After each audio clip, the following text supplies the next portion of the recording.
From curious grade school kid to rock-licking teen geologist to two-time All-American track star and now top geographer. So goes the journey of today's guest, Dr. Cheyenne Lei, postdoctoral research fellow at the University of Michigan. She shared her path from the Caribbean to the U.S. and how she faced obstacles head-on. From defying the boundaries of field-based research to the exclusion and discrimination she felt as an international and student athlete, to the guidance she now gives to those inspired by her footsteps. We're extremely excited to share her story with you. From the Wisconsin Energy Institute and the Great Lakes Bioenergy Research Center, I'm Meg. And I'm Michelle. And you're listening to Propelling Women in Power, a podcast about the careers of women in energy at the Wisconsin Energy Institute on the UW-Madison campus and our sister institution, the Great Lakes Bioenergy Research Center. Let's get into it with Dr. Cheyenne Lei. My name is Cheyenne Lei. I am a research fellow at the University of Michigan. I'm in the Institute of Global Change Biology. My pronouns are she and her. I am connected through GLBRC because I just graduated from Michigan State University with my doctorate in geography and environmental sciences. I've worked at the Kellogg Biological Station for the last 5 years, doing research at the BCSC and LTR sites. These sites are large, agronomic managed farmlands where they look at different types of landscapes, crops, and how change through agronomic practices and anthropogenic activities change the landscape over a short to long-term periods.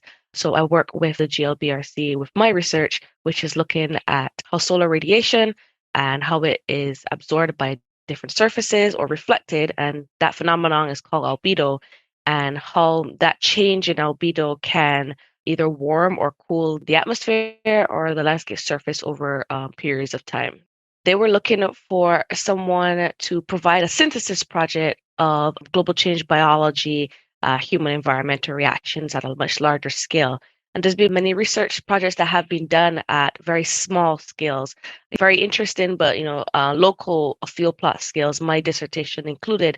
But I've had the opportunity to take my research to the University of Michigan and provide a working group and synthesis of all of these different types of research that has been done at multiple different places, at multiple different scales, such as like the local scale, the field scale, the tower scale, drone scale, landscape scale, and satellite scale, and bring it all together to provide a synthesis of albedo and global warming potentials. Do you think it was your time at GLBRC that inspired you to go that route of thinking big picture?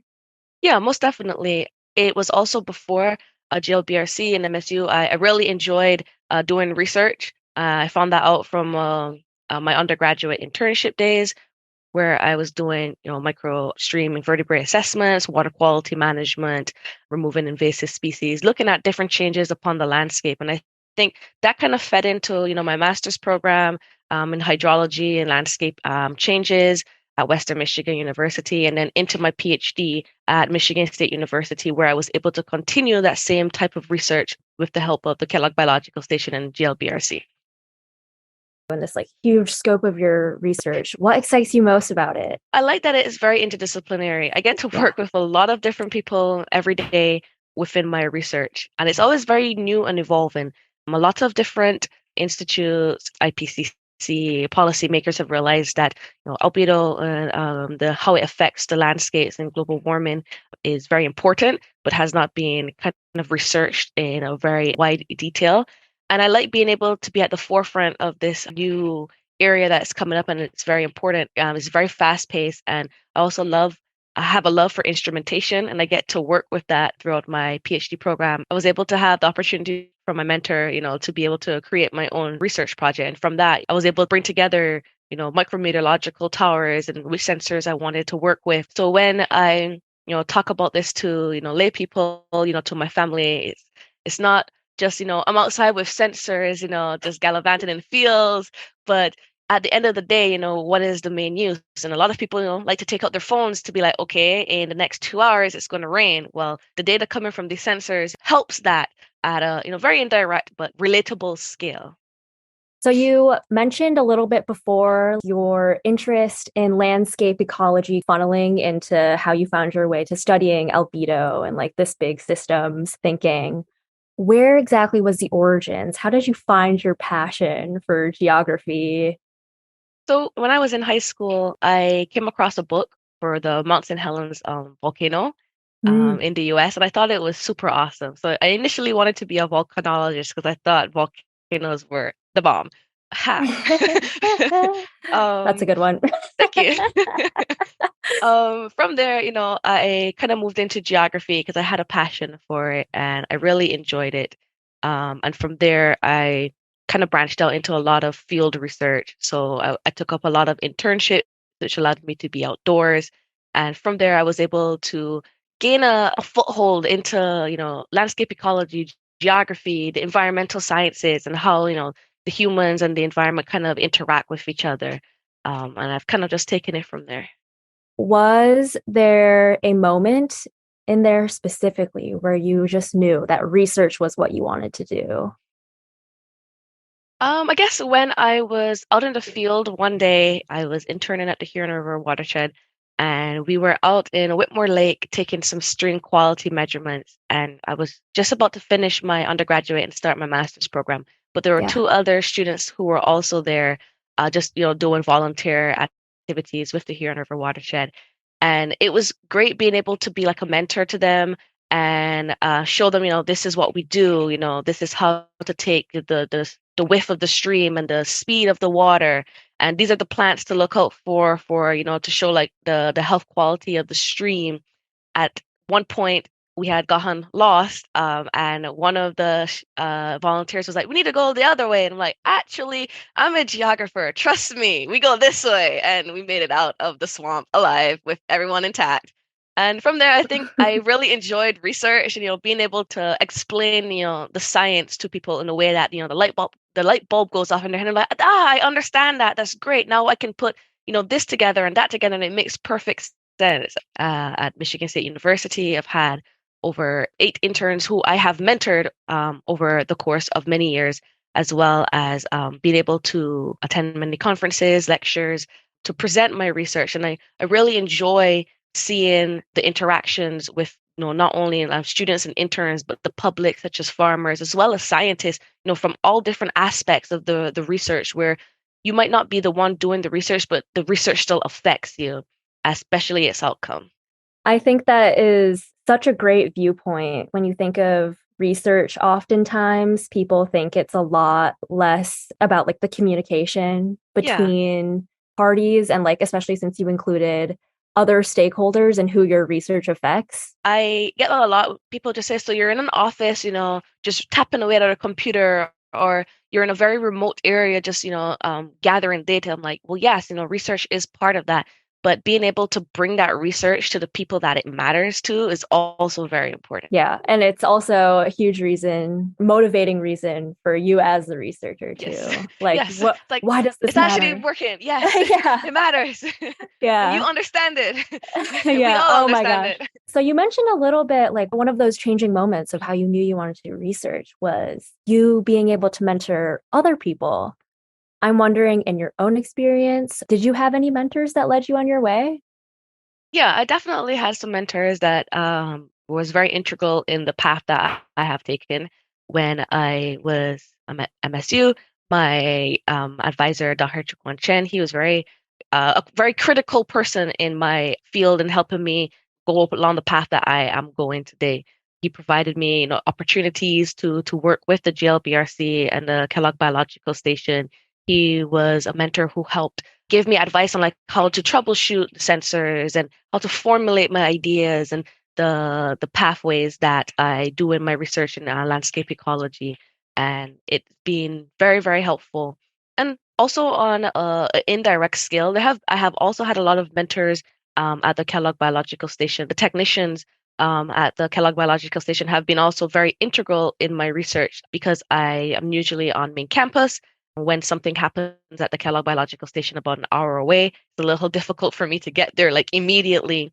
But the Hmm. technicians there, the professors there, they have been also very helpful in providing me ideas, because they're on the ground, like they see the things happening in real time to, be able to integrate into my research, as well as other professors such as Dr. Philip Robertson, who was also on my committee, but it was also very important in helping me formulate my ideas and be able to present them very well to the LTER community at conferences.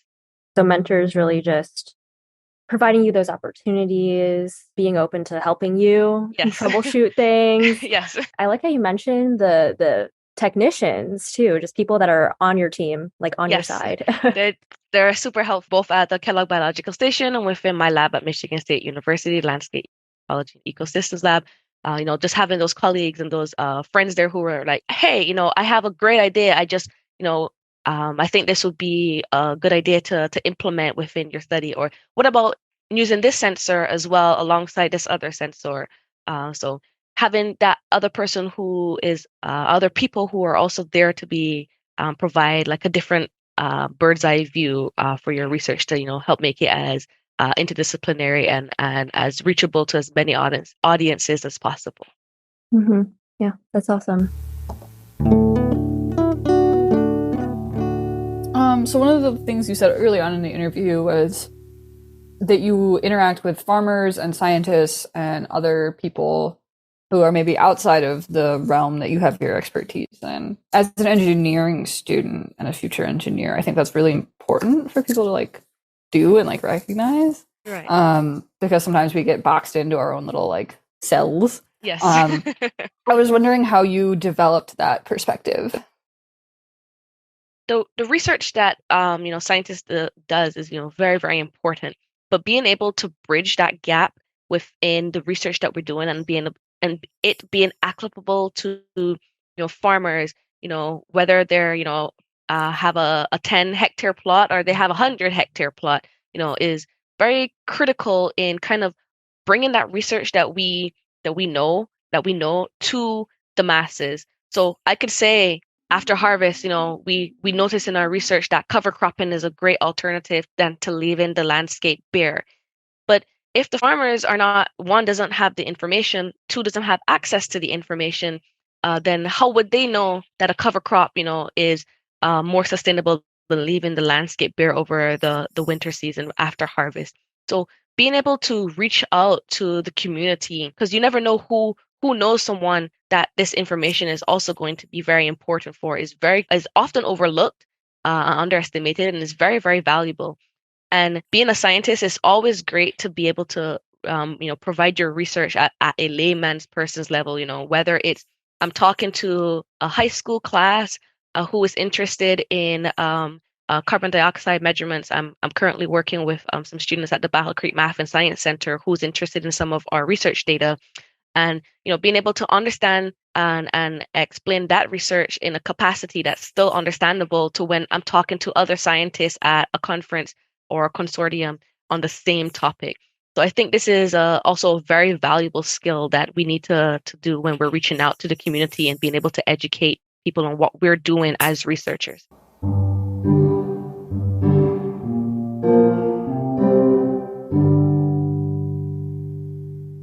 So you've moved on to this awesome new position as a research fellow. What facilitated that decision?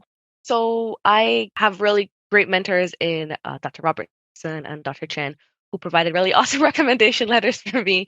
But to the position, I saw that they were looking at creating an institute which focuses on large scale effects of human environment interactions and the scope of global climate change at a much larger scale. And I have done that research at Michigan State University for the last couple of years at a very small scale. But my idea of providing a synthesis project at a much larger scale, let's say like the Midwest for farmers, or the contiguous US for biofuel crops, was something that they were very interested in. And they provided me the opportunity to come to University of Michigan and expand on my research in a way that will not just focus on a really small area of albedo and global warming potential, but would affect different types of landscapes through research and presentation. Did you ever want to turn to a completely different field?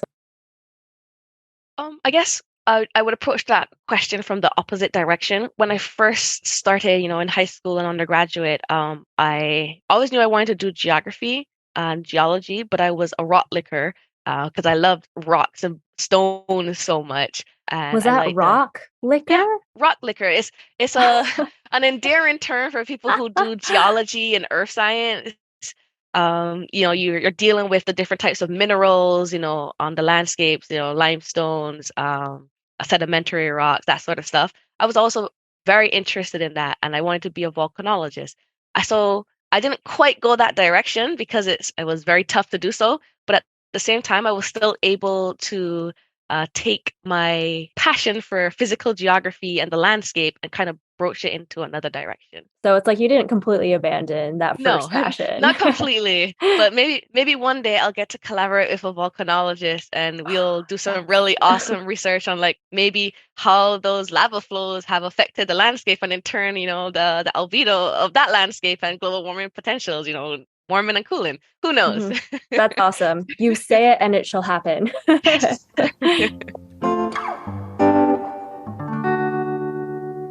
What advice would you give to your younger self? Ah. So I guess when I was younger, I was kind of a delinquent, surprisingly.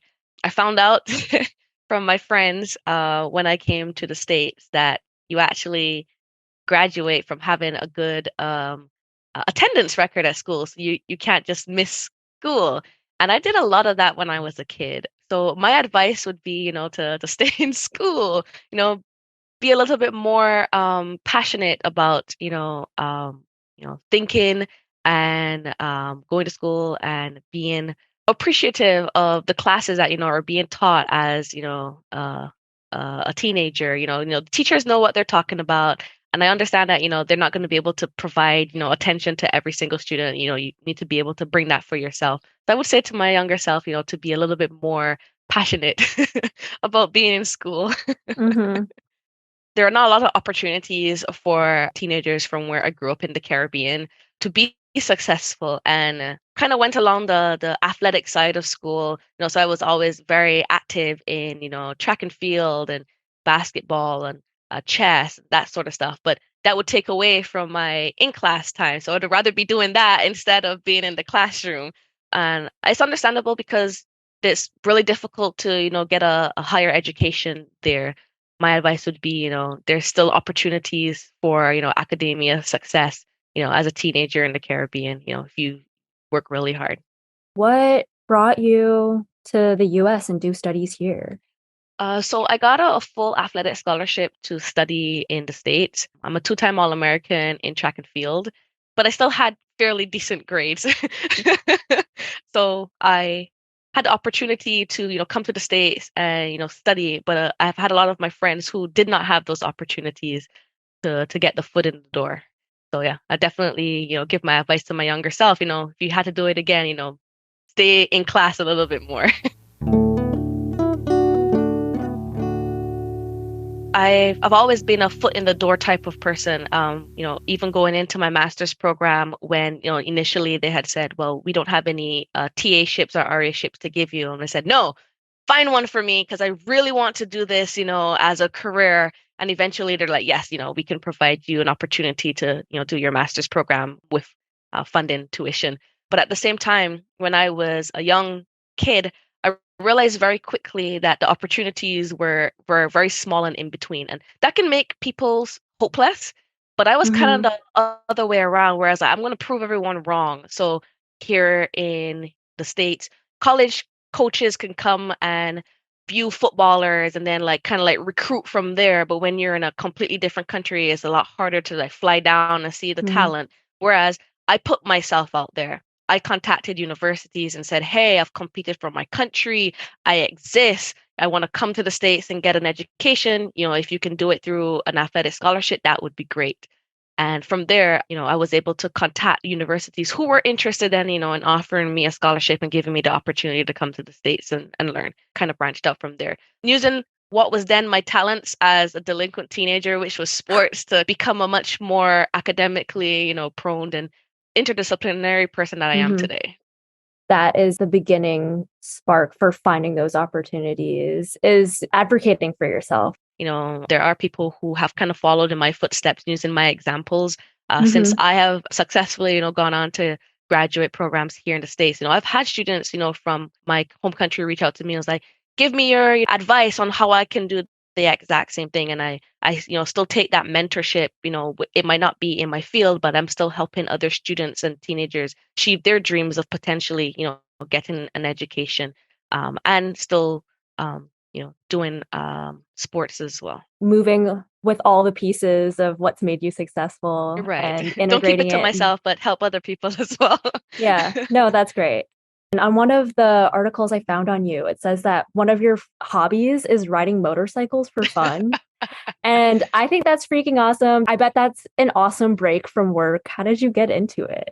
Kind of call it my happiness. It's my happy place. I find it as a place where I can decompress. And, Yeah. at the end of the day, some people, like to read. Some people like to go home and watch TV. Some people like to go to the bars. I like to get on my motorcycle and like to go for a ride. The feeling that I get when I'm riding it's very hard to describe unless you've ever been on one. Yeah. So you should definitely go on a motorcycle ride sometime. You're inspiring me. I'm putting Yes, that do on the it. bucket list. Do it. And if I'm ever at UW sometime with my motorcycle, I'll gladly give you a ride on the Oh my back. gosh, that'd be amazing. Yeah, it's a really great feeling, exhilaration. You're not thinking about other things that Hmm. you're thinking when you're like driving your car home. Just it's just you and the road, and so it's a really great feeling. Yeah, super mindful. The adrenaline, you're just flooding with all the good Yes, the good stuff, and you're not neurotransmitters. thinking about the bad stuff or any stuff. Yeah, you need things like that Yeah, to balance your life. yeah. That goes into my next question. How hard or easy do you think it is to balance your work and your personal life? So since COVID is, I won't say over, but kind of like more normalized right now. It's a little bit better being able to manage my home and work life. It's been a little difficult since I transitioned into a new place, a new job, new location, as well as my husband lives about 6 hours away because he's also a tenure track professor at a different university. So I do a lot of traveling back and forth to make sure that our, home life does not suffer with our work lives, while we're all pursuing our individual careers. Um, but I think it's been really great opportunity to expand on my work career, expand in my research in landscape ecology and atmospheric physics. The balance has been a little tough with the traveling back and forth, but I think with very tender love and care for both of us, and traveling back and forth and being with each other, I think we will do great.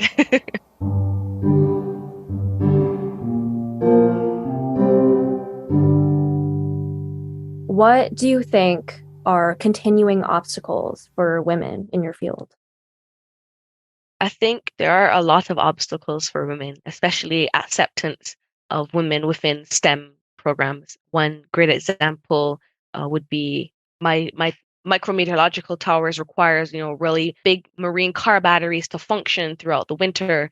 So I went to an auto store and purchased about 12 batteries of those big car batteries, and I rolled up with a MSU vehicle, to bring them back to my field sites. And, the gentleman there was like, "Are you sure you're going to be able to lift all of these by yourself? Would you like some help?"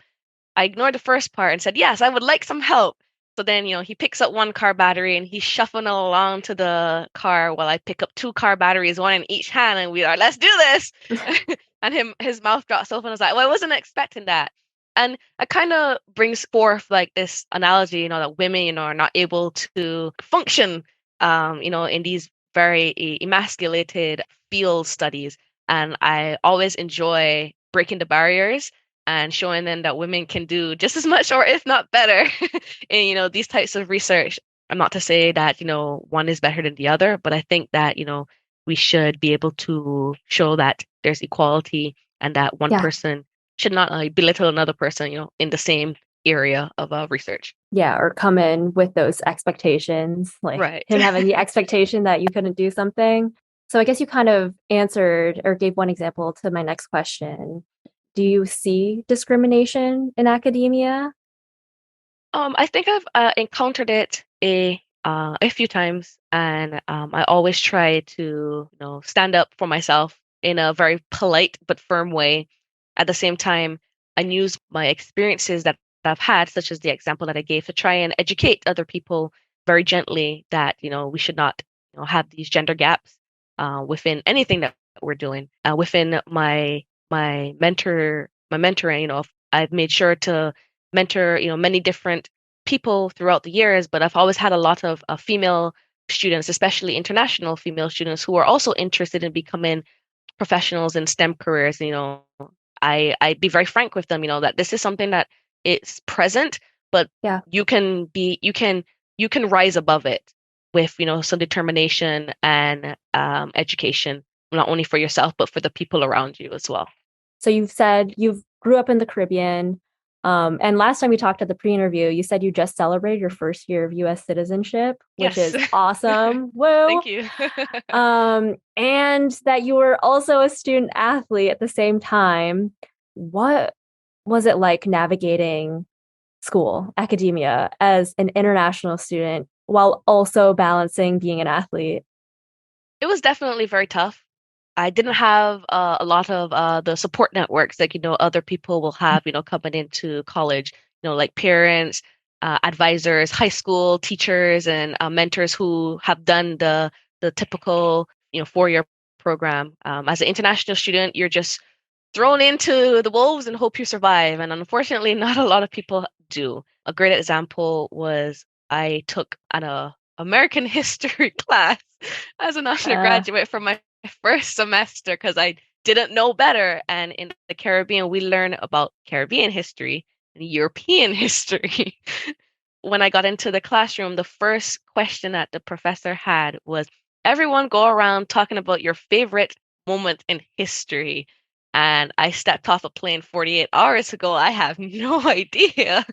So then the professor thought it was appropriate to pick on me for the rest of the semester, asking me oh no. questions on American history. So it was a very, very difficult class. And I think the professor should have probably been a little bit more professional about that and known that, this is a big university. He's going to encounter many different, students from many different backgrounds. So that was like one example of the difficulty in navigating academia.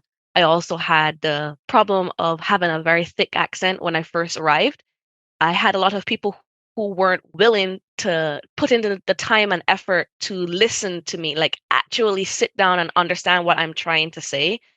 So that was also very difficult. I learned very quickly to kind of adapt, unfortunately, which I shouldn't have had to if people were more a little bit accepting and accommodating. So I learned to slow my talk and to enunciate better, even though English is my first language. So these are a lot of issues, I grew up with navigating academia as an international student, and I always made sure, I said to myself that, throughout my years as a professor, as a teacher, as a researcher, the mentor, I will make sure that other students will not have this issue. I'm willing to take the time and the effort to sit and listen to them and provide them advice on whom to go to if they need, questions answered. For example, if they're interested in doing a different field, or if they need an idea of like the best supermarket to just go buy groceries at, simple things to make them feel Mm-hmm. accepted, not as alone. And if I don't know the answer, which sometimes I don't, I make a valid effort to, point them in the right direction. What was it like balancing as a student athlete at the same time? It was very tough. A lot of, traveling as a student athlete to, many different track meets and conferences. It's very tough. Fortunately, in my junior and my senior year, I had a very accommodating professor who knew that I was traveling, quite often, and would be like, okay, here is your opportunity to for the things that you missed in class. These are the things that you need to catch up on, and it was very great. At the same time, I also had many different professors who said, well, it's your fault for being a student athlete. You need to make the extra effort to catch up in class. But at the same time, being a student athlete means you have different responsibilities that a Mm-hmm. typical student who's just coming to class does not have. Fortunately, most of my professors were very accommodating. I went to Northern Michigan University for my undergraduate, And from that, I've actually had a lot of other Caribbean students follow in my footsteps and go to Northern Michigan for their undergraduate as well, because they understand the issues that I've had to overcome. And I said, there are very accommodating professors there who, will help you along the way. Even as a student athlete, they won't let you fall behind. Man, I can't believe they said it's your fault. You're a student athlete. Like, you're a whole person. Right. That's terrible. I understand, some people do have, and being very honest, some people do have, different views of, student athletes. So maybe it's better that, you just come to school to learn, but at the same time, not everyone has the opportunity to pay to come to school to learn. And, in-state, tuition, which may be $5,000, is a lot more than an international tuition, which is $25,000. And not everyone is making, minimum wage in other countries. So I think there are a lot of things that are unpacked in that statement that people don't think about, but they've also not been present to understand. So it's kind of hard for them to glean into the difficulties of as a student athlete. So again, I'm always happy to educate people where needed. How do you envision your field for women, say in like a decade from now? I envision the field, for STEM, within landscape ecology, geography, to expand within, the next decade. I've already seen that kind of happening with my interns, who the majority of them are women who are interested in sustainability, physical geography, landscape ecology. And I believe that, being able to mentor them and point them in the right direction in these fields that are, very difficult, but, they're willing to make that effort to, become a professional in a STEM field is, very important. And I'm always super pumped, to see gender minorities, all, striving towards those fields that, initially people used to say, don't do it. It's very difficult to get into. How do you think we should address those gender gaps in STEM? I think reaching out, departments, universities being more acknowledging as well as diverse would be a good step. And not just, sending out a bulletin saying, hey, we're diverse, we want people of gender minorities and people of color to join it, but actually make enhanced effort, through funding, through classes that relate to them, through research topics that are within their fields and interests, or within the locations that they originated from, or topics that are taught that they can relate to and be able to provide a conversation and a discussion with, versus things that are very niche within and not intersectional and interdisciplinary. So I think it is on the departments and the universities to be more diverse and accommodating for gender minorities, for women, for people of color, to navigate these STEM programs a lot more better. Yeah, I like how you mentioned, like, we talk about representation as a big motivator for people feeling like they're welcome in a place. Yes. Yeah, included. And a big part of it is people, bringing people that might look like you into your university, into the spaces that you want them to feel welcome in. But having classes and the curriculum reflect all the people that exist. Right.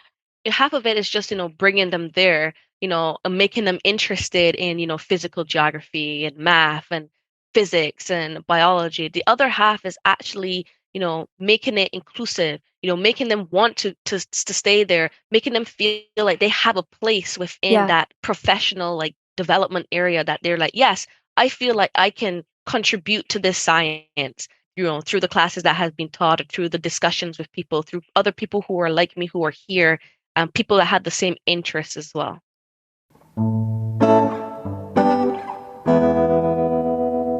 Oh man, she just had such an aura of coolness and also just extreme kindness. One particular thing that she brought up was not feeling like she belonged while she was in undergrad, coming from a different country and being a minority. Part of that was that the space didn't seem inclusive. She talked about this experience where she had took this history class, and being from a different country, she never learned US history. She faced discrimination because of that. I think this brings up a bigger topic. We are focusing a lot on recruiting, making our spaces more diverse.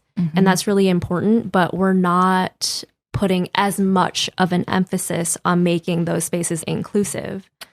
So that's where you see attrition, people leaving because you've advertised your organization, your institution as a place that is extremely diverse. You have people of color on your homepage, but at your institution, there maybe aren't those support systems that would make someone feel welcome, not being a majority student. Developing space to foster a feeling of belonging. How can we do that? Cheyenne, she brought up one thing. She wished that there was classes about cultures that were not just American. And that's one way, just seeing your culture represented in the curriculum. That is a show that they see that you exist. Right. And that's important. And I think something that's happening at UW-Madison right now, we have multicultural student centers. We have student centers for a lot of the different identities that the student population might have. And it's listening to those, first establishing them, but then listening to those and making sure you're prioritizing that they continue to thrive and exist. So I'm really glad that Cheyenne brought this up, and I thought it was a good point to end on. Yeah. And that's our show for today. Thank you to Dr. Cheyenne Lei, postdoctoral researcher at the University of Michigan. And thank you for everyone listening in. Please subscribe, rate, review, and share this podcast with a friend. You can find the Wisconsin Energy Institute at energy.wisc.edu and the Great Lakes Bioenergy Research Center at glbrc.org. This episode was produced by Michelle Chung and Meg Riker.